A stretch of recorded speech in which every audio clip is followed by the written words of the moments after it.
Cuando abordamos la historia de la Segunda Guerra Mundial, siempre nos acogemos a varios temas sobreexplotados de los que sabe todo el mundo y de los que se han hecho todo tipo de películas y series.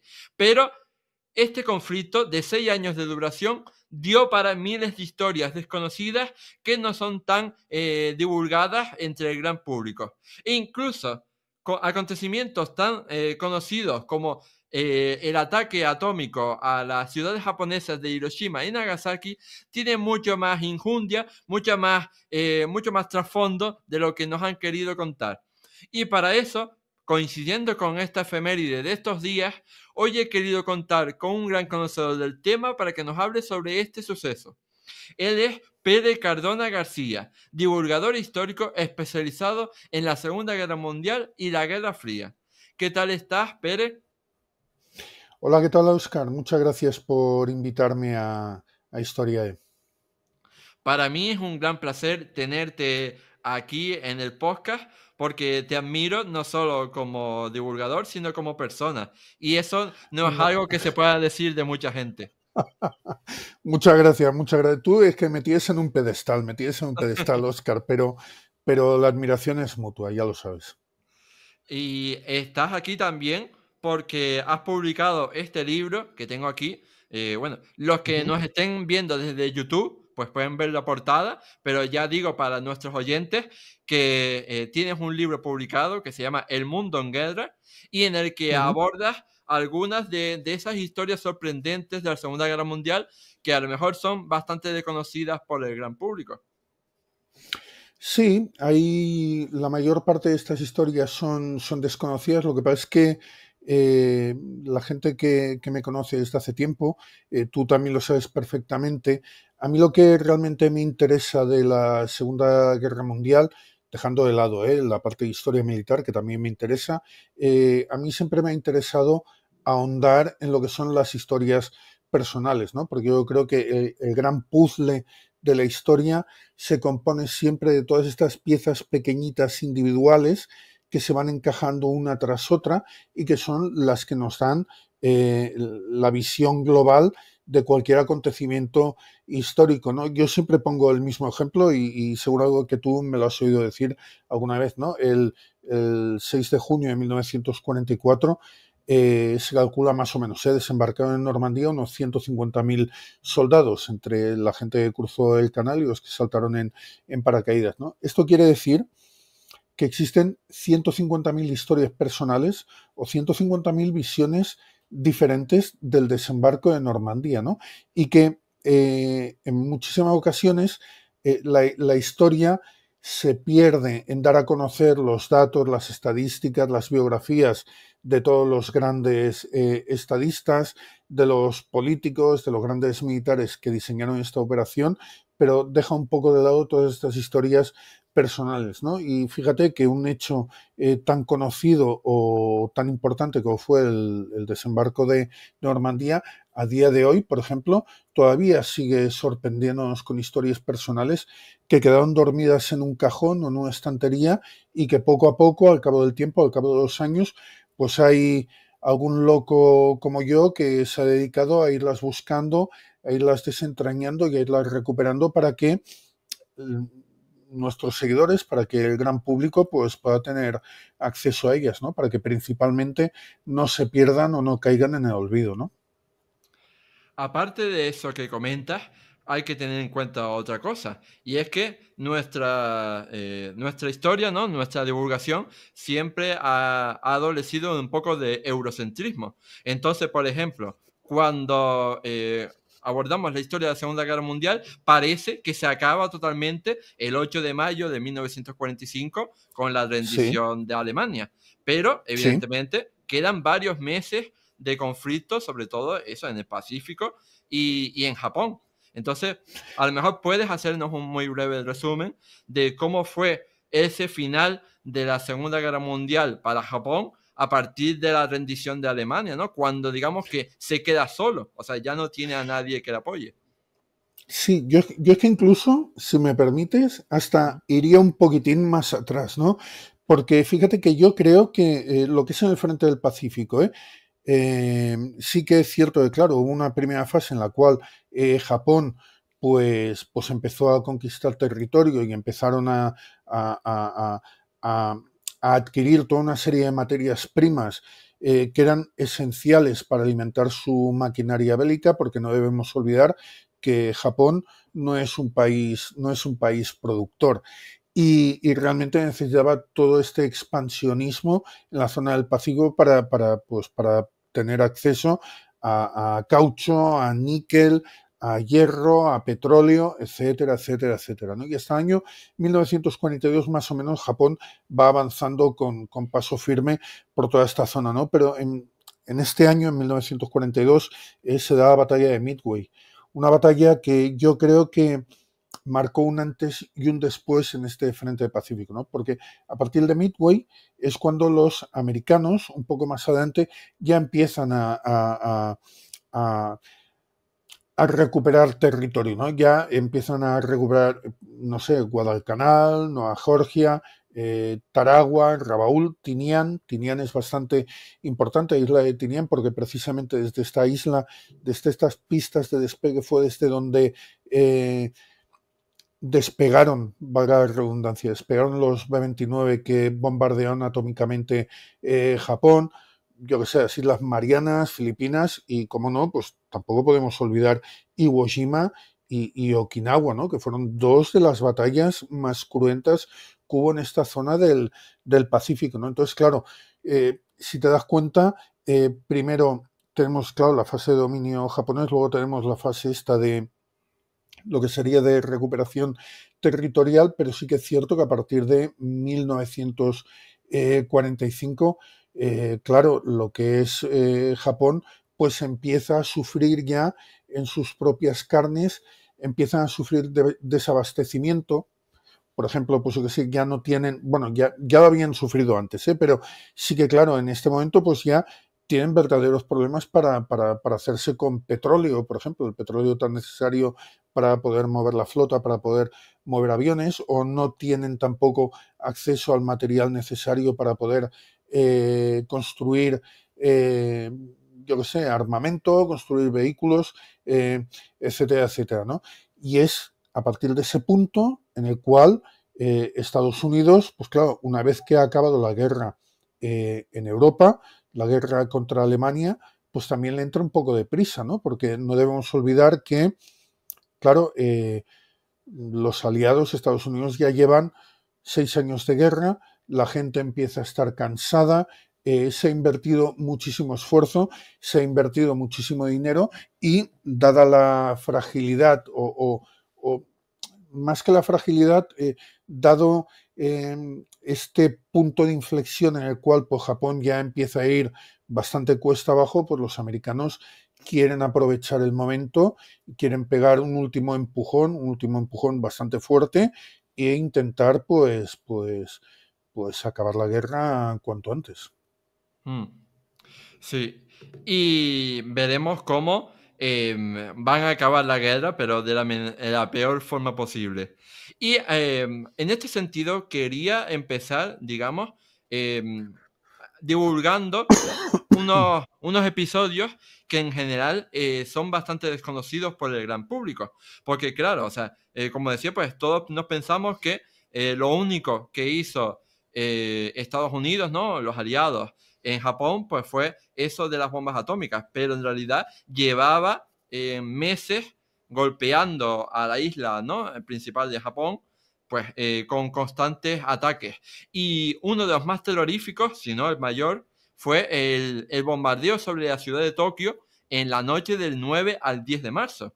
Entonces, háblanos un poco Claro, acerca de este infierno que se desató en la capital de Japón en esa noche.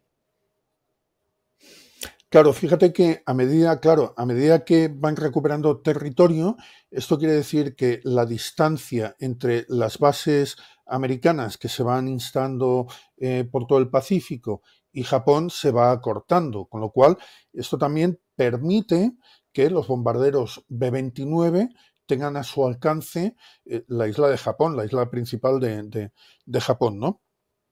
Y es en este sentido cuando desde prácticamente finales de 1944 Hay un general norteamericano, Curtis LeMay, que propone o que diseña toda una serie de bombardeos tácticos destinados a atacar las principales ciudades japonesas, sobre todo en los centros de producción, los centros industriales que están instalados en estas ciudades, en las principales ciudades japonesas, ¿no? En pleno casco urbano, ¿no?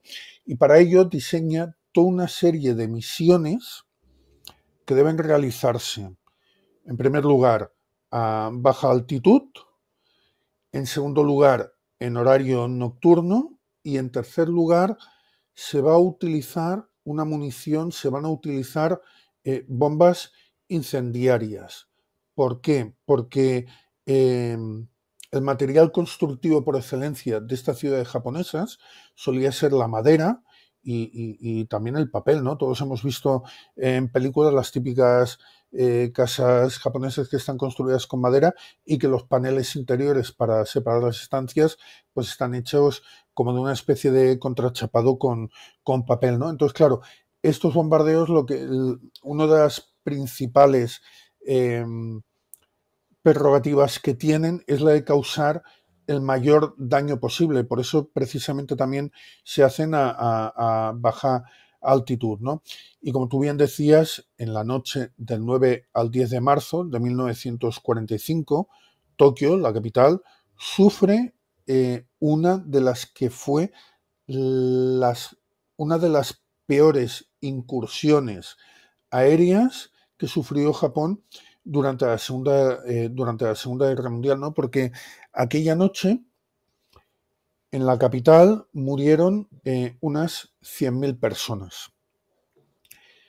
Claro, si nos atendemos al puro y frío dato estadístico, date cuenta que los bombardeos atómicos, por ejemplo, se considera que en Hiroshima, fruto de la explosión de la primera bomba de Little Boy, murieron unas 80.000 personas, por lo menos en los primeros momentos, aunque luego la cifra pues, fue aumentando hasta 160, 170.000 personas, y en Nagasaki fueron entre más o menos unas 40 a 80.000 personas, que también se fue incrementando posteriormente esta cifra, ¿no? Aquí estamos hablando que en una sola noche murieron 100.000 personas, ¿no? 100.000 personas que fueron arrasadas por una gran formación de 270 B-29 que partieron escalonadamente cada 50 segundos a partir de las 5:30 de la tarde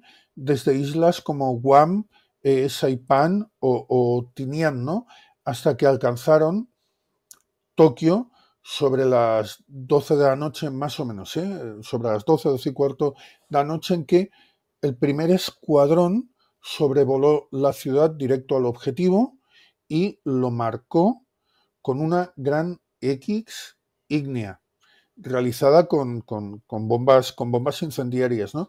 Y a partir de aquí vinieron las sucesivas oleadas de B-29 que arrasaron pues una zona industrial que más o menos tendría entre unos 7,6 por unos 10 kilómetros cuadrados y estaba habitada por unas 750.000 personas, más o menos, para que te hagas una idea de cuál fue la extensión y el número de habitantes contra los que fue diseñada o lanzada esta operación de la noche del 9 al 10 de marzo.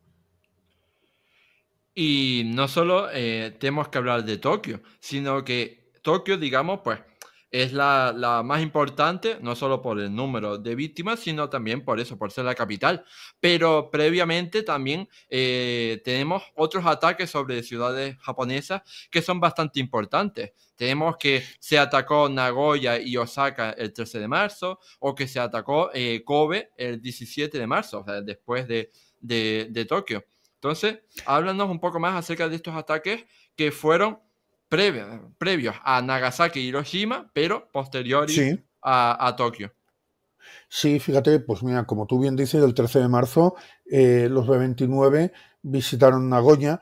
Lo que pasa es que aquí, pese a lanzar unas 370 toneladas de bombas incendiarias, la verdad es que no lograron un gran resultado, ¿no? La verdad es que fue bastante escaso, ¿no? Pero el día 17 de marzo sí que lo consiguieron en la ciudad de Kobe, ¿no? Allí lanzaron casi 7 veces más, unas 2.300 toneladas, que destruyó la mitad de edificios que tenía la ciudad, ¿no? Incluso el día 29 de mayo, otra ciudad, Yokohama, arrasaron unos 23 kilómetros cuadrados eh, de superficie, una oleada o sucesivas oleadas compuestas, fíjate, por 454 bombarderos B-29. O sea que date cuenta que aquí la apuesta de Curtis LeMay era bastante clara: intentar hacer el mayor daño posible con el mayor número de aviones disponibles para abarcar también el mayor o la mayor superficie de territorio posible, ¿no? Hmm. O sea, totalmente terrorífico lo que cuentas. Y por si no fuera suficiente, a esta oleada de ataques aéreos tenemos que añadir, perdón, lo que estaba pasando en la tierra, ¿no? A ras de calle, como por ejemplo la terrible hambruna que sufrió Japón en esos últimos meses de la guerra por su bloqueo comercial, ¿no? Su bloqueo económico. Claro, porque fíjate que a partir de abril de 1945, pero esto fue una idea más o menos del presidente Truman, ¿eh? Porque él ya desde un principio dijo que había que ejercer un bloqueo naval contra Japón para intentar que precisamente pues ahogar o cortar todas estas vías de suministro que iban llegando de todas las colonias o de todos los sitios, de todas las islas o de todas las localizaciones que Japón había ido conquistando. Y él en un principio propuso un bloqueo naval para que luego, con posterioridad, en el mes de noviembre de 1945, hubiera un gran desembarco naval en Japón. Lo que pasa es que finalmente se desestimó porque el propio Truman cifró que este desembarco naval causaría unos 250.000 fallecidos por parte americana, norteamericana, unos 250.000 fallecidos y luego otros 500.000 lisiados. Con lo cual esto eran unas cifras que eran bastante insostenibles de presentar a la opinión pública, ¿no? Esta fue, bueno, ya hablaremos más adelante, pero esta fue uno de los motivos o de las razones que le esgrimió para lanzar las bombas atómicas, ¿no? Pero en cuanto a este bloqueo naval, claro, este bloqueo naval se concretó en una operación llamada Starvation, Hambruna, que fue ordenada o que fue diseñada por el almirante Nimitz en abril de 1945 y que consistió pues, en este bloqueo naval y, aparte del bloqueo naval, en el minado de los puertos y de todas las rutas de acceso a estos puertos, ¿no? Y además una operación en la cual participaron pues unos 160 B-29 que iban lanzando todas estas minas sobre el mar. Se calcula que plantaron más o menos unas 2.000 minas y que lograron bloquear 37 o no, 35 de las 47 rutas practicables para que llegara toda esta mercancía, ¿no? Y para que te hagas una idea, pues el envío a Kobe, por ejemplo, a la ciudad de Kobe, que antes hemos hablado, pues disminuyó en un 85% y pasó de ser de unas 320.000 toneladas que llegaron durante el mes de marzo a tan solo 44.000 en el mes de julio, ¿no? Y a más, esta operación no solamente logró también instaurar esta hambruna entre la población, a la que, por cierto, el gobierno nipón eh, trataba de esconder, mm, te diría un poco de forma desesperada, todos estos resultados desfavorables, todos estos resultados militares desfavorables, lo tenían un poco oculto a la gente, pero por un lado, mientras trataban de ocultar la realidad, por otro lado también estaban promoviendo toda una serie de recomendaciones para que la población se alimentara, por ejemplo, de algarrobas, porque claro, tampoco había arroz. Con lo cual, eh, para que te des cuenta, toda esta operación de hambruna logró bastante bien su cometido, ¿no? El cometido que tenían. De hecho, el gobierno de Japón es totalmente criminal, ¿no? Porque me refiero a que ellos sabían que los estadounidenses, ¿no? Que los aliados podían atacarles, bombardearles, bloquearles, etcétera, y aún así, por orgullo, no quisieron, ¿no? O sea, no hicieron nada para proteger a la población, me refiero, no construyeron búnkeres ni cosas de estas porque según su orgullo, pues Japón no podía ser invadida, ni podía ser Bueno, rendida. habían toda una serie de cadenas de búnkeres, pero eran de uso militar, de uso de comunicaciones, etcétera, etcétera. No, pero para ellos la gente no tenía ningún tipo de valor, ¿no? Esto quizá, claro, nos choca un poco, nos sorprende un poco, ¿no? Porque, claro, la cultura japonesa, tú lo sabes bien por otros programas que has hecho y tal, pues tiene un código del honor bastante marcado, ¿no? El código del Bushido. Entonces, claro, esto entroncaba directamente con reconocer que Japón estaba perdiendo la guerra, con reconocer que quizás la figura del emperador no era tan divina o no era tan inviolable como se había estado vendiendo.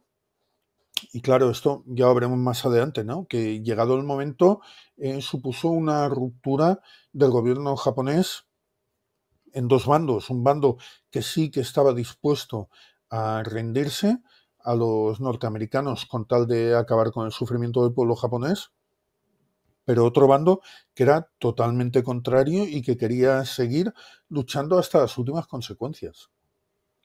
Sí, de eso quería preguntarte precisamente ahora, porque precisamente mientras está sucediendo todo esto, mientras hay bombardeos, ataques, ¿no? Hambruna, pues en la vía diplomática hay negociaciones para alcanzar la rendición y la paz con Japón. Así que a lo mejor puedes hablarnos un poco de este tema. Sí, claro.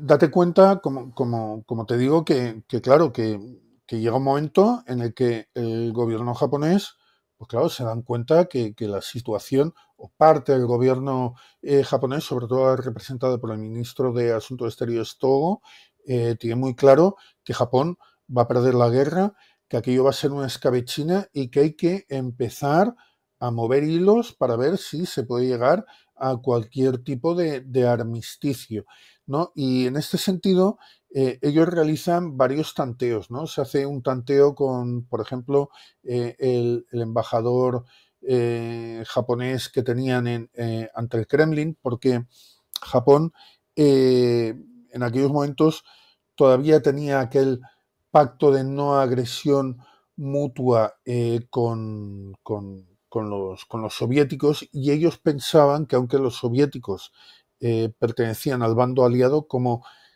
Stalin no había hecho ningún movimiento en firme para atacarles, pues ellos lo tenían ahí un poco como una carta, como un as en la manga, ¿no?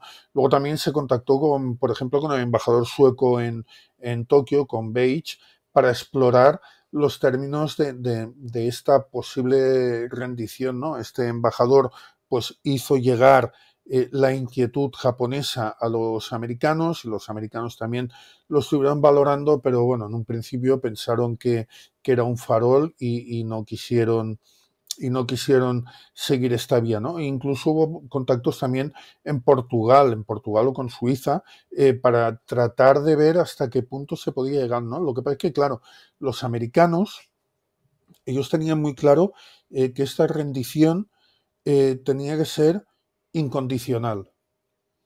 Incondicional, claro, el término incondicional no ligaba mucho con la cultura japonesa, ¿no? Porque el término incondicional quiere decir que se rinde todo el mundo, desde el jefe de Estado, que en aquel momento, o desde la Casa Imperial, desde el emperador, hasta el último soldado que estaba luchando, ¿no? Ellos en Potsdam, los aliados, en la conferencia de Potsdam, dejaron muy claro en la resolución final que iban a respetar al pueblo japonés, pero que todos aquellos soldados o todas aquellas personas que, por ejemplo, hubieran participado en actos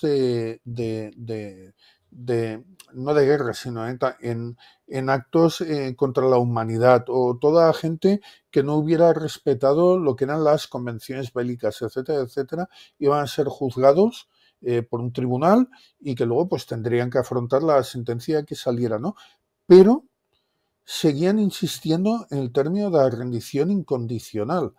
Y Japón estaba de acuerdo en aceptar todas las condiciones que los norteamericanos, los ingleses y los chinos redactaron en la conferencia, en el postulado final de la conferencia de Potsdam, pero había un solo término que no estaban dispuestos a aceptar, que era el de la rendición incondicional, porque ellos querían darle una salida al emperador. Bajo su punto de vista, claro, la figura del emperador era inviolable, era intocable, y cualquier acuerdo que pasara por, en primer lugar, destronarlo, y en segundo lugar, al igual, establecer algún tipo de gobierno de corte comunista o algún tipo de gobierno títere que pudiera ir contra la cultura japonesa, ellos lo rechazaban de plano, ¿no? Y fue por esto por lo que realmente no se llegó hasta a este armisticio, ¿no?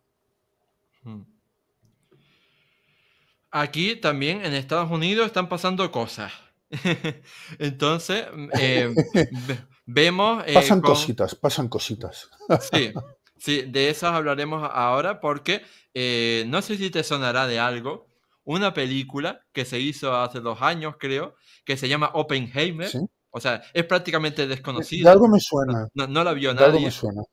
Entonces, pues, en esta película se habla de Julius Robert Oppenheimer, el Sí, famoso científico que estuvo al frente del proyecto Manhattan. Así que a lo mejor sí. podríamos hablar acerca de este proyecto y de cómo fue el desarrollo de la bomba atómica.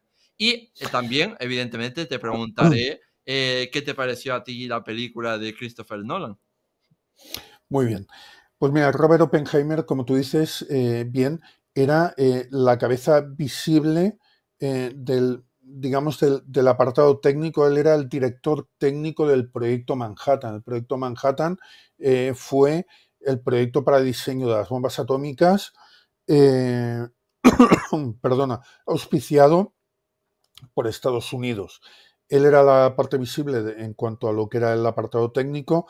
En la parte ejecutiva estaba el general Leslie Groves, pero también no debemos olvidar, porque muchas veces es un dato que se pasa por alto, ¿no? Que dentro del proyecto Manhattan, a partir de 1943, a la conferencia de Quebec, en el proyecto Manhattan estadounidense se incorporan toda una serie de científicos, tanto ingleses como canadienses, que provienen del proyecto nuclear que tenían los británicos, que ya habían puesto en marcha, donde había todo un grupo de científicos que se organizaron en torno a un proyecto que lo denominaron TUBS-ALOY, en el cual desde la Universidad de Birmingham se propuso una reacción en cadena con un material que era el uranio 235 que pudiera explosionar una bomba de características devastadoras, ¿no? Así pues, a partir del año 1943, una vez establecidos ya en Los Álamos, en toda una serie de localizaciones que el propio Oppenheimer y Leslie Groves seleccionaron en Nuevo México, en Los Álamos, en Nuevo México. Bueno, luego habían otras también en Oak Ridge, en Chicago, etcétera, etcétera, para enriquecimiento de tanto del plutonio como del uranio que se iban a utilizar como material fusionable de las bombas atómicas. Pues a partir de aquel año, Estados Unidos, por un lado, empieza a correr la marcha atrás de lo que sería la parte técnica para la fabricación de estas bombas atómicas, pero también empieza a correr el reloj en cuanto a lo que era la vertiente política, ¿no? Porque date cuenta que, por ejemplo, hay un punto de inflexión también bastante importante que es en abril de 1944, cuando fallece el presidente Roosevelt, que era el que había iniciado el proyecto Manhattan, y lo sucede Harry Truman, que era su vicepresidente, pero fíjate hasta qué punto el proyecto Manhattan era secreto, que Truman no tenía conocimiento de este proyecto Manhattan. Es en abril de 1945 cuando lo ponen al corriente, le explican de qué va este proyecto y él, a partir de aquel momento, toma toda una serie de medidas que impulsan o que hacen acelerar, por lo menos desde un punto de vista político, lo que es la consecución de la bomba atómica, ¿no? Él, por ejemplo, crea un comité para dilucidar si realmente la bomba se debe utilizar o no se debe utilizar. Es un comité consultivo del uranio. Y luego también crea otro comité, un comité de objetivos, que trabaja en paralelo con este comité consultivo, en el cual empiezan a buscar ya cuál tiene que ser el objetivo final para el lanzamiento de esta bomba atómica. Una lista inicial que tiene 17 objetivos, pero que finalmente, sobre el mes de junio más o menos, hacia mediados de junio, se queda en 5 objetivos, que son Kioto, Hiroshima, Yokohama, Kokura y Niigata. Son estas 5 ciudades las que son designadas para lanzar esta bomba atómica. Si no me equivoco, entre esas 5 no está Nagasaki.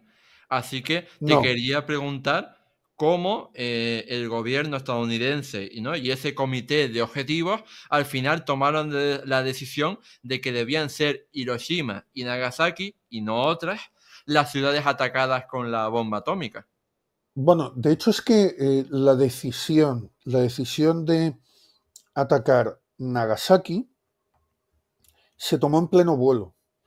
Cuando el avión ya había partido, o sea, lo que pasa es que al igual nos adelantamos un poco, pero el primer lanzamiento estaba previsto para el día 6 de agosto del 45 y iba a ser contra Hiroshima. Mm. Y el segundo lanzamiento estaba previsto en un principio para el día 11 de agosto. Lo que pasa es que se tuvo que adelantar al 9 de agosto por cuestiones meteorológicas. Porque en aquellos momentos pasó como en el desembarco de Normandía. En aquellos momentos en Japón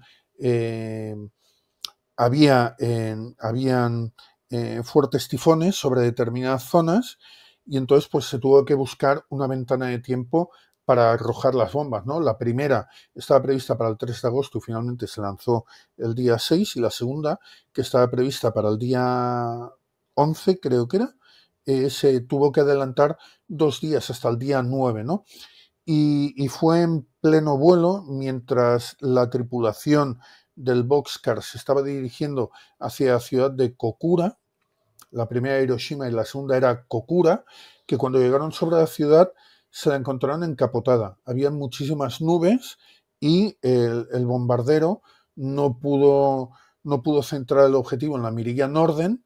Se lo dijo a Sweeney, que era el comandante del vuelo, y este decidió desviar el avión hacia un objetivo secundario que era Nagasaki, que estaba relativamente cerca de Kokura, ¿no? Además, la toma de decisión tuvo que ser bastante rápida, no solamente por eso, sino porque una pequeña escuadra de cazas cero japoneses detectó al grupo de aviones que iba a lanzar la bomba y tuvieron que irse deprisa y corriendo porque si no, pues podían haber atacado el grupo de aviones, ¿no? El grupo de aviones que llevaba la bomba y luego los aviones meteorológicos o los que llevaban los aparatos para tomar las mediciones, ¿no? Así que la decisión de lanzar la bomba sobre Nagasaki no la tomó este comité de expertos, sino que la tuvo que tomar a última hora el comandante del avión que iba a lanzar la bomba sobre Kokura, ante eso, ante problemas meteorológicos y luego también ante la amenaza de un grupo de cazas japoneses que iban o que podían haber abatido el avión. Pues mira, yo creo que ese es un dato que yo creo que la mayoría de la gente ignora. O sea, Sí, que se ha tomó pasado casi bastante desapercibido. improvisadamente. Sí, sí, de hecho, fíjate que en la cultura japonesa, por ejemplo, aquí en España, cuando tú vas a cruzar un paso de cebra y no te das cuenta, lo estás cruzando en rojo y viene un coche y frena a escasos centímetros tuyo, eh, si hay alguien que ve la escena, dice, este tío, menuda suerte ha tenido este tío, que casi se lo llevan por delante, ¿no? Pues en la cultura japonesa, para estas situaciones, hay una frase que suele decirse que dice, este hombre ha tenido la suerte de Kokura, Claro, porque ¿sabes? Como se diciendo, libraron claro, del Kokura ataque. se libró por los pelos, porque si no llega a estar encapotada la ciudad, habrían arrojado la bomba sobre Kokura y se libró en último momento y por los pelos, ¿no? Y en la cultura japonesa existe este dicho que dice, este hombre, esta mujer o quien sea, da igual, ha tenido la suerte de Kokura. Después también creo que mencionaste antes un poco que en torno a los estadounidenses había división de opiniones. Habían Sí, voces a favor y en contra de usar la sí, bomba. Así que a lo mejor podemos sí. profundizar un poco en esto y abordarlo ahora. Sí, también habían fuertes, a ver, tampoco muy fuertes, ¿no? Pero sí que habían discrepancias, ¿no? Porque claro, había un grupo de gente que estaba de acuerdo en lanzar la bomba atómica, entre ellos, por ejemplo, el general Marshall o el propio Oppenheimer, o había gente que no estaba de acuerdo en lanzar la bomba, ¿no? Porque pensaban que se iba a cometer una devastación casi sin igual, ¿no? Y con lo cual, pues ellos no quisieron, ¿no? Lanzar la bomba. De hecho, este comité interno que antes te comentaba, a principios de junio, creo que fue el día 1 de junio, a principios de junio, propuso que se realizase la prueba Trinity, que se realizó el día 16 de julio, la primera explosión de una bomba atómica controlada, propuso que se realizara esta prueba Trinity y que si los resultados eran exitosos, se realizase el lanzamiento de la bomba. Esto lo propuso, entre ellos lo propuso Oppenheimer. Pero claro, el comité científico, que tenía muy claro por todos los cálculos que estaba realizando cuál podía ser el alcance destructivo de la bomba, intentó prácticamente hasta el último momento que no se realizaran estos lanzamientos, ¿no? Y ellos propusieron, por ejemplo, que en vez de realizar los lanzamientos sobre las ciudades pobladas, se buscase una isla deshabitada, se lanzase la bomba y que se llevase a una comisión de políticos o de figuras extranjeras, e incluso invitar a una delegación japonesa para que vieran el poder destructivo de la bomba, como diciendo, oye, mira, tenemos esto y os lo vamos a lanzar. Con lo cual tenéis la última oportunidad, una vez que habéis visto esto, tenéis la última oportunidad para dar marcha atrás y firmar la rendición incondicional, porque si no, es que el Armagedón os va a caer encima, pero hasta las últimas consecuencias, ¿no? Lo que pasa es que finalmente, pues estas voces favorables, ya te digo, Marshall y Oppenheimer, pues hicieron valer no sé cómo decirte, su valía en este Mm. sentido y lograron que realmente se realizaran los lanzamientos atómicos. Creo Otras que voces en también, contra, por ejemplo, sí, dime. Eisenhower. Eisenhower era contrario al lanzamiento de las bombas, por ejemplo. Eisenhower, que después en los 50 sería presidente.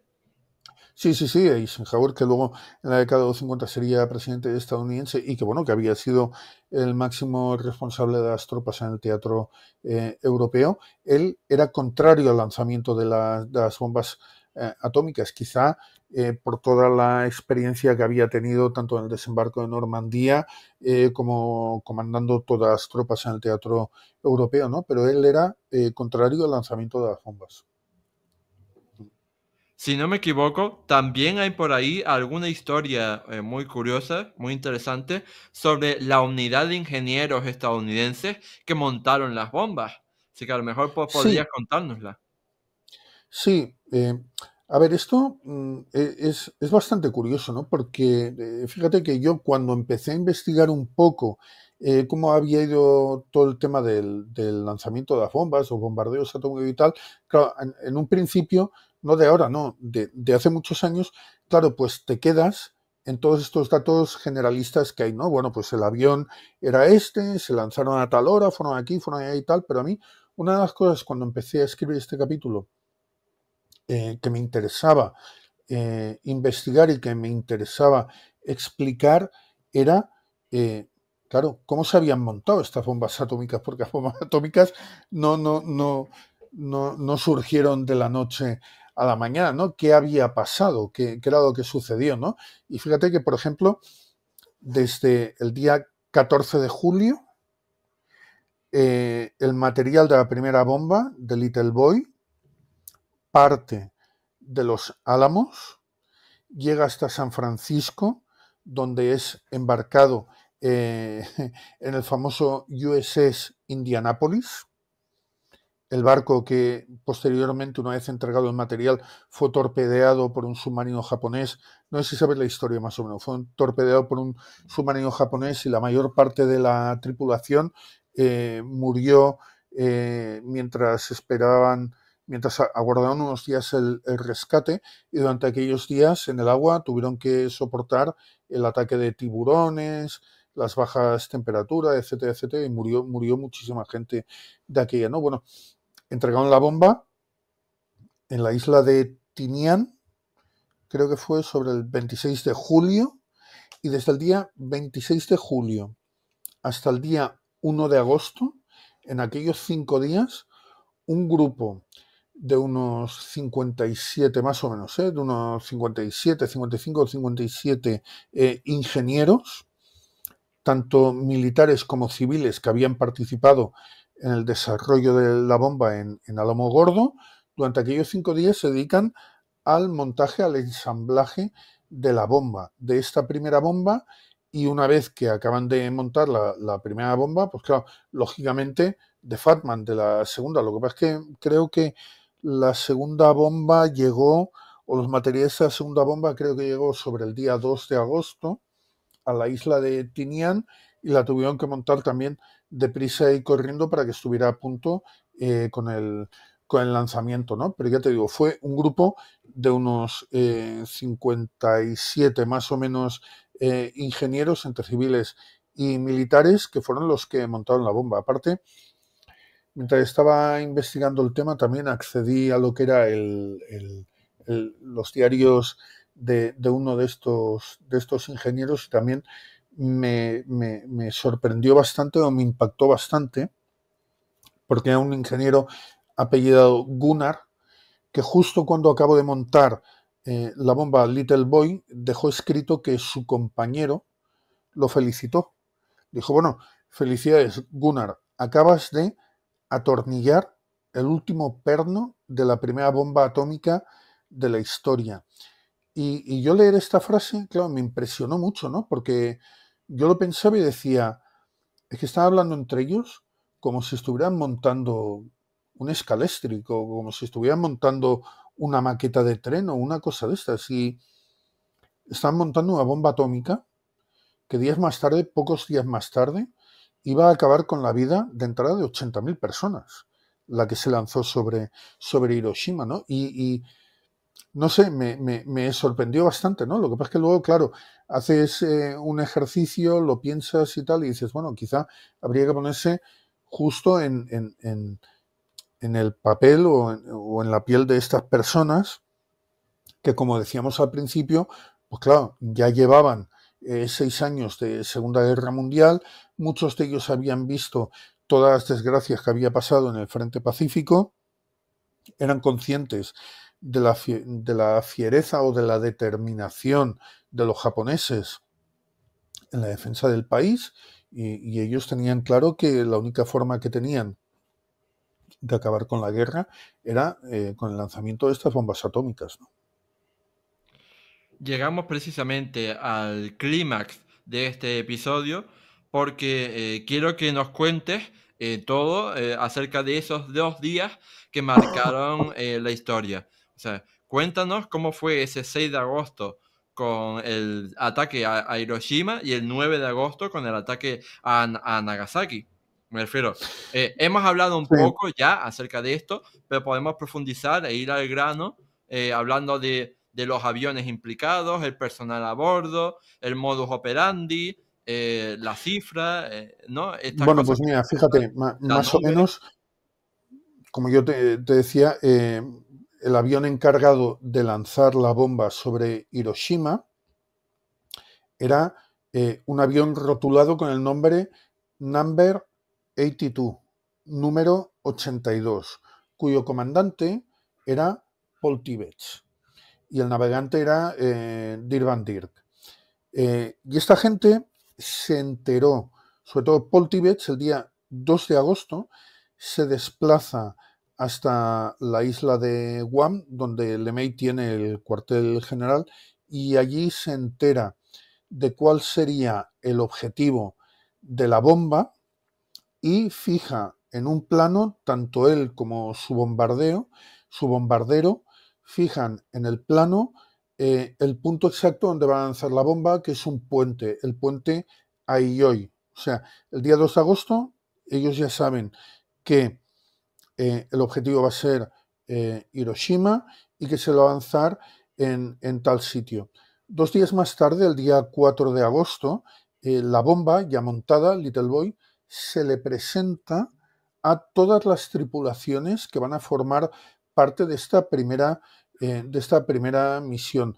Los libros de los tripulantes y los libros de los aviones, etcétera, hay los nombres de los tripulantes, los nombres de los aviones, etcétera, etcétera, están en el libro porque están todas las tripulaciones y todo detallado en el libro, pero más o menos para que te hagas una idea, eh, en la primera misión en Centerboard 1, que era la misión para el lanzamiento de la bomba sobre Hiroshima, participan en primer lugar 3 aviones meteorológicos que se tienen que dirigir hacia las ciudades de Hiroshima, de Kokura, para ver si hay condiciones meteorológicas para lanzar esta primera bomba, tanto en la ciudad como en los objetivos secundarios. Luego está el avión que lleva propiamente la bomba, el Number 82, que más adelante, el propio día 6 de agosto, perdón, Paul Tibbets lo renombra como Enola Gay, en honor a su madre. Y luego también hay un par de aviones auxiliares, creo que era de Great Artist y no me acuerdo cuál es el nombre de otro, que llevan toda una serie de aparatos que van a realizar las mediciones de la radiación que han liberado las bombas, ¿no? El día 5 de agosto, perdona, que no te lo he comentado, en esta misión, en esta reunión que tienen las tripulaciones, se omite deliberadamente cualquier palabra que sea atómica o cualquier palabra que sea nuclear. Lo único que se les dice es que es una bomba que tiene un potencial devastador en comparación a todas las bombas que tiene Estados Unidos en su arsenal y que va a ser lanzada sobre una ciudad, incluso es que tampoco se les dice así de entrada, ¿no? El día 5 de agosto a las 6 de la tarde la bomba se carga en la bodega del Enola Gay y a las 23:30 se realiza una reunión operativa con todas las tripulaciones en la cual pues, Paul Tibbets, que es el comandante de la nave de Enola Gay, les dice más o menos cuál es la ruta que se va a seguir, qué aviones se tienen que anticipar para las condiciones meteorológicas, qué puede pasar si hay condiciones adversas, etcétera, etcétera. Lo que se hace en un briefing de este tipo, ¿no? Y así pues, el día 6 de agosto, a la 1:37 de la madrugada, estos primeros aviones meteorológicos ya parten hacia las ciudades, ya parten adelantados hacia estas ciudades, hacia Hiroshima, Kokura y Nagasaki, para comprobar qué tiempo hace y si es posible realizar el lanzamiento. No será hasta unos 3/4 de hora más tarde, ¿no? O hasta, no, un poco más, hasta una hora más tarde, hacia las 2:45, cuando despega el Enola Gay y acto seguido los dos aviones que llevan los aparatos de medición que tienen que seguirlos hasta el lanzamiento de la bomba, claro, para tomar lo que es la medición de la radioactividad y de lo que ha pasado con la explosión de la bomba, ¿no? Poco después de despegar, sobre las 3 de la mañana, William Parson, que es uno de los armeros que va dentro del Enola Gay, desciende hasta la bodega donde está situada la bomba, desmonta la plancha trasera de la bomba y coloca unos saquitos de cordita que son los que tienen que iniciar la reacción en cadena para que el uranio explote. La idea es que estos saquitos de cordita tienen que poner en accionamiento un pequeño proyectil de uranio que va a impactar contra la masa principal de uranio para iniciarse la reacción en cadena. Esto en la bomba o por el diseño de Little Boy, en esta bomba se puede hacer. En la otra bomba, en Fat Man, no se puede hacer porque el núcleo de plutonio que tiene Fat Man, el mecanismo que va a iniciar esta reacción en cadena es el mismo también, es cordita, es un explosivo.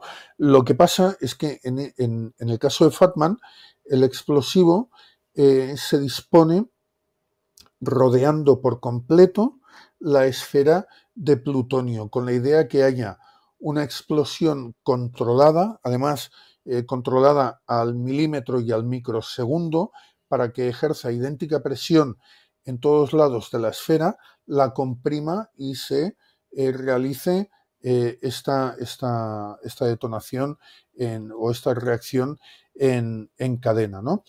El vuelo prosigue desde las 3 de la mañana hasta 7:30. A 7:30, otro armero llamado Jepson accede a lo que es la bodega de carga y realiza la última operación en la bomba. La bomba tenía toda una serie de tapones o de conectores de color rojo que han de ser sustituidos por unos tapones de color verde. Esto era porque los tapones de color verde cerraban el circuito eléctrico que iba a iniciar el disparo de la cordita, que a su vez iniciaría la reacción en cadena. Era una medida de seguridad. Entonces a las 7:30 Jepson retira los tapones rojos y los cambia por otros verdes y a partir de aquel momento la bomba ya está plenamente operativa. Sobre las 9:05 de la mañana, el Enola Gay llega a Hiroshima y 10 minutos más tarde, a las 9:15, se lanza la bomba sobre la ciudad, sobre el puente Aioi, más o menos.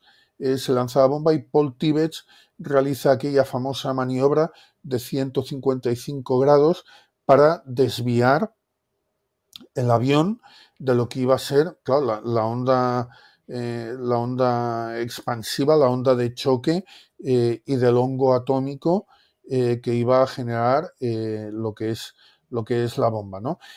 Y a partir de ahí, pues ellos ya regresan a la base y aterrizan y bueno, pues ya sucede pues lo que todos sabemos, ¿no? Que el lanzamiento este pues provoca de entrada unas 80.000 víctimas que luego va a provocar unas 170.000 víctimas, ¿no? Con el paso de 2 días, claro, todas las heridas, las quemaduras, los cánceres, etcétera, etcétera, van a provocar unas 170.000 víctimas. Claro, cuando esto pasa, el gobierno de Japón aún está en plena deliberación si vamos a continuar para adelante o no vamos a continuar para adelante, o sea, si nos vamos a rendir o no nos vamos a rendir, ¿no? Y bueno, a partir de, bueno, ellos no se alcanza un consenso, gana lo que es la facción del ministro Anami, que era el ministro de guerra, y bueno, y Estados Unidos, pues el día 8 de agosto, ante la indecisión japonesa, Estados Unidos interpreta que los japoneses tiran para adelante, pues se cursa la orden para lanzar la segunda bomba, como te decía antes, en Kokura, ¿no? Esta segunda bomba la lanza un B-29 bautizado con el nombre de Boxcar. El comandante de vuelo es Charles Sweeney y bueno, pues pasa lo mismo que con el lanzamiento anterior, ¿no? Sobre las 11 de la noche se realiza esta reunión preparatoria. A las 3:47 despega Boxcar desde la isla de Tinian y sobre las 10:44 más o menos, 10:44, 10:45 alcanzan Kokura. Lo que pasa es que es cuando encuentran cubierta de nubes, detectan a todo este grupo de caza japoneses que los han detectado y que van hacia ellos, y en aquel momento pues Sweeney decide desviarse hacia Nagasaki y a las 11:02, creo que fue, sí, a las 11:02 se realiza el lanzamiento de Fatman, ¿no? Lo que pasa es que en este caso, al igual que el lanzamiento de la bomba sobre Hiroshima, no te voy a decir que haya sido perfecto, pero sí que no tuvo grandes contratiempos. El lanzamiento de la bomba, tanto sobre, en primer lugar, el pretendido Kokura, como luego sobre Nagasaki, sí que tuvo muchísimos inconvenientes, tanto meteorológicos como técnicos, ¿no? Que hizo que la bomba estuviera a punto de explotar un mínimo de 2 ocasiones, incluso que el vuelo de regreso tuviera que ser acortado por toda una serie de deficiencias técnicas en el B-29 y que en vez de regresar a Tinian tuviera que aterrizar en Okinawa, ¿no? Lo que pasa eh, es que nos extenderíamos mucho si te explicara todos los inconvenientes que hubo en pleno vuelo y aparte tampoco le quiero hacer un spoiler a los posibles lectores que tengan el libro y tal, pero sí que vale la pena leer cuál fue la intrahistoria de este segundo bombardeo, porque la verdad es que yo ya te digo, yo me quedé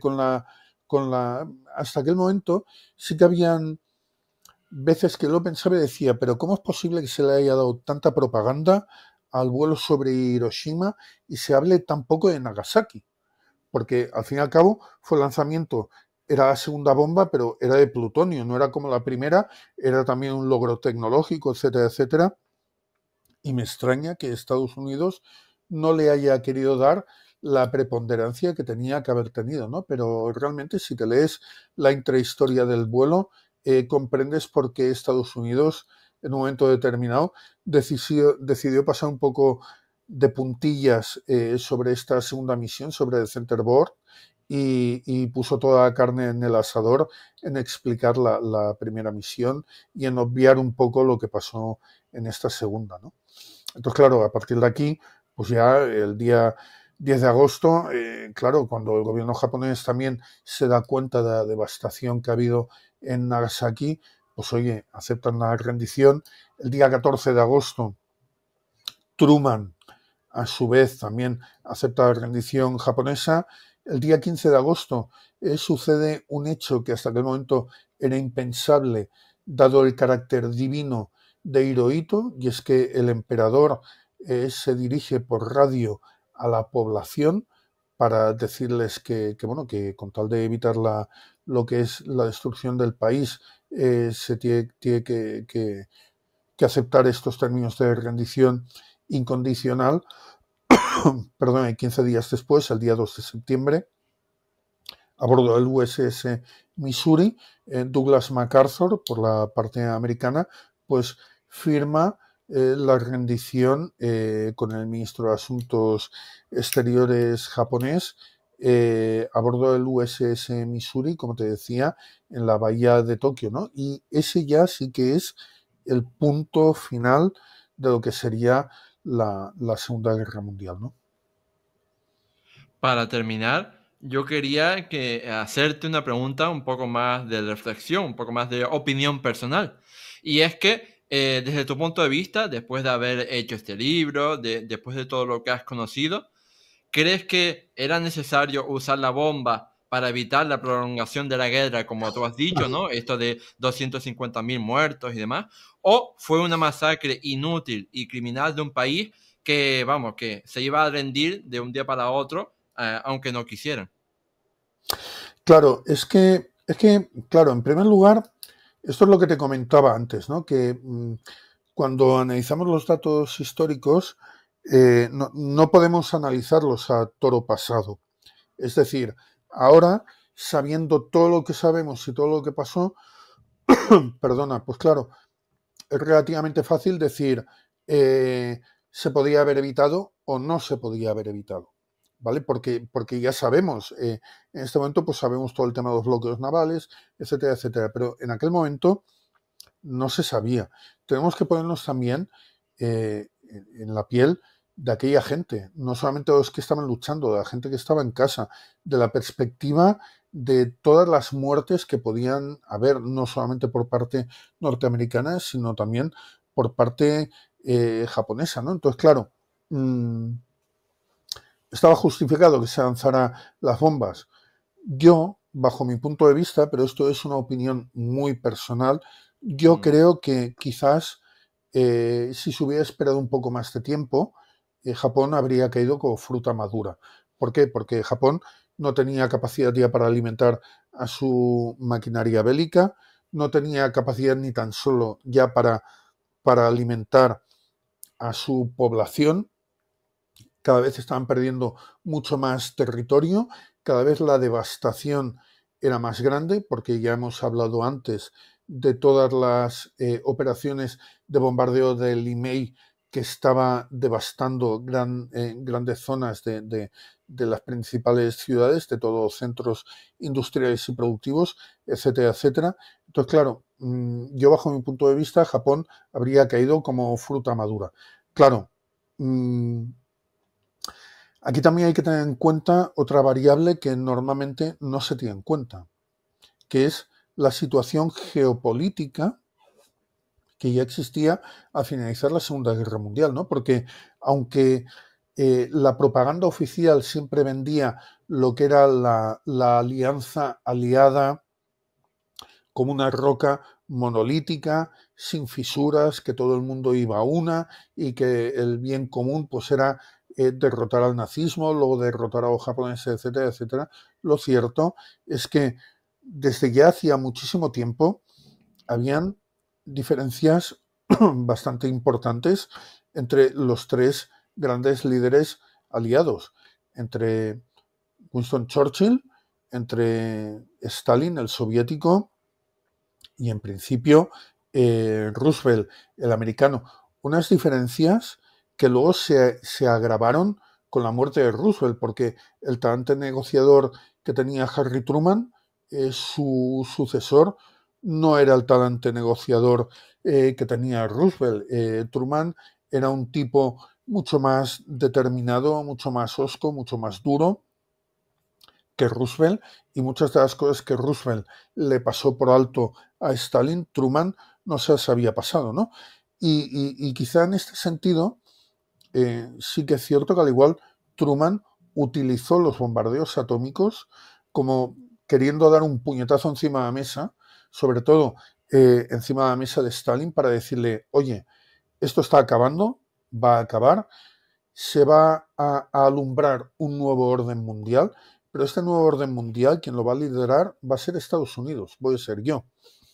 Y la garantía para poder liderar este nuevo orden mundial va a ser esta nueva tecnología, la bomba atómica, con lo cual no te salgas del guión, no te salgas de la foto, porque como te salgas de la foto, te arriesgas a que te caigan 2 o 3 de estas en tu propia casa. Con lo cual, bueno, pues era una forma también, no ya tan solo de reafirmar lo que era el poderío norteamericano durante la Segunda Guerra Mundial, sino también en estos primeros compases de Guerra Fría, ¿no? Unos compases que duraron bien poco, porque Stalin consiguió la bomba atómica en 1949, tan solo 4 años después de acabar la Segunda Guerra Mundial, y también gracias, por cierto, al espionaje que logró infiltrar en los Álamos, en el proyecto Manhattan. Con lo cual, Stalin sí que estaba enterado de cómo iba el progreso de esta bomba atómica, sí que estaba enterado de cómo era esta tecnología, y sí que aquello le permitió acortar los tiempos y hacerse con ella en un tiempo, no te voy a decir que es récord, pero mientras la OSS o la CIA, los servicios secretos norteamericanos, estimaban que la Unión Soviética iba a tener su primera bomba atómica sobre 1953, de golpe y porrazo, en 1949 Stalin tiene su propia bomba atómica, ¿no? Con lo cual ahí se vuelven a equiparar otra vez las fuerzas, y Estados Unidos tan solo puede disfrutar, entre comillas, un poco de lo que es este liderazgo de Guerra Fría durante este primer impasse de 4 años, ¿no? Porque acto seguido las fuerzas quedan igualadas de nuevo, y ya entramos de lleno en una Guerra Fría donde las armas atómicas juegan un papel disuasorio bastante importante, ¿no? Antes te escapaste, pero yo no te voy a permitir que te vayas de aquí sin darnos A una ver, opinión acerca de la película Oppenheimer, dirigida por sí, Christopher Nolan. Así a que ver, yo, yo creo que sería buena idea, ¿no? Después de este episodio tan terrorífico, pues terminar sí. de esta manera, digamos, más banal y frívola. A ver, yo la película Oppenheimer, cuando la vi en su día, lo cierto es que me pareció una película un tanto lenta, ¿vale? Y que quizás para ser película estaba o le daba preponderancia a toda una serie de datos o a toda una serie de historias que, aunque sí que es cierto que estaban relacionadas con lo que es la historia de la Segunda Guerra Mundial, pues claro, yo la encontré en una película en la cual no te voy a decir que tuviera que haber mucha más acción, ¿no? Porque claro, Oppenheimer pues tampoco es que tuviera que dar mucha acción al tema, lejos de lo que fue pues alumbrar la bomba atómica y el lanzamiento de la misma, ¿no? Pero sí que yo, bajo mi punto de vista o para mi gusto, pues yo la vi quizás un poquitín lenta, ¿no? Sí que es cierto que, claro, sí, yo me había leído previamente el libro con la biografía de Oppenheimer, había leído alguna biografía de Oppenheimer y tal, y claro, hay partes de la película eh, que para mí pues fueron bastante más digeribles, entre comillas, porque había leído bastante de lo que era la parte técnica de Oppenheimer y tal, y bueno, habían ciertas decisiones o ciertas escenas que, bueno, que las entendías mejor si previamente habías leído algo de la biografía oficial o de algún otro tipo de biografía de Oppenheimer, ¿no? No sé si tú también eres de la misma opinión o qué te parece a ti. Yo tengo que decirte una cosa. Christopher Nolan es uno de mis directores de cine favoritos, pero tengo que Sí. decir que no he visto Oppenheimer. Y eso es un pecado capital para mí. Es un Pero ¿cómo que no pecado. has visto Oppenheimer todavía? Pues oye, pues nada, te tienes que ir, no te voy a hacer confesar, ni te voy a poner una penitencia de no sé cuántos padres nuestros y tal, pero sí que te pongo el encargo que veas la peli Oppenheimer. Y la próxima vez que coincidamos en historia, que sepas que te voy a preguntar por la película. Te voy a preguntar por la película y me vas a tener que decir qué te ha parecido la película, ¿eh? Te vas a tener que mojar. Pero te digo que es uno de mis directores de cine favoritos. Pero Mm. lo típico, que no la ves en el cine por circunstancias y después ya, pues, como no la ponen en plataformas, pues al final no acabas viéndola. Pero bueno. Oye, quizá lo que yo sí que querría destacar antes de acabar el capítulo, Mm, quizás es que una de las cosas que a mí me decidió a escribir toda esta intrahistoria de cómo fueron los bombardeos atómicos, de todo lo que pasó principalmente en Nagasaki y tal, fue que hace un tiempo llegó a mis manos un álbum fotográfico que había sacado un soldado, Ellis Clements, que estuvo destacado como fuerza de ocupación un mes después de lo que fueron los bombardeos atómicos, y él consiguió sacar un carrete de unas 20 y pico de fotografías que le impactaron tanto las imágenes que vio en Nagasaki y luego una vez reveladas, le impactó tanto en lo que había visto en las fotografías que él mismo había disparado, que montó un pequeño álbum fotográfico y lo dejó en una estantería como estas, y allá se quedaron perdidas a lo largo de 70 y pico de años, ¿no? Hasta que un buen día su familia, una vez que él ya falleció, su familia contactó conmigo para ofrecerme poder publicar estas fotografías, ¿no? Hay una cosa bastante curiosa, que es que de este carrete fotográfico, claro, él lo llevó encima durante bastante tiempo, mientras estaba por allá por Nagasaki, o lo tuvo en el petate, o lo tuvo donde fuera, da igual, ¿no?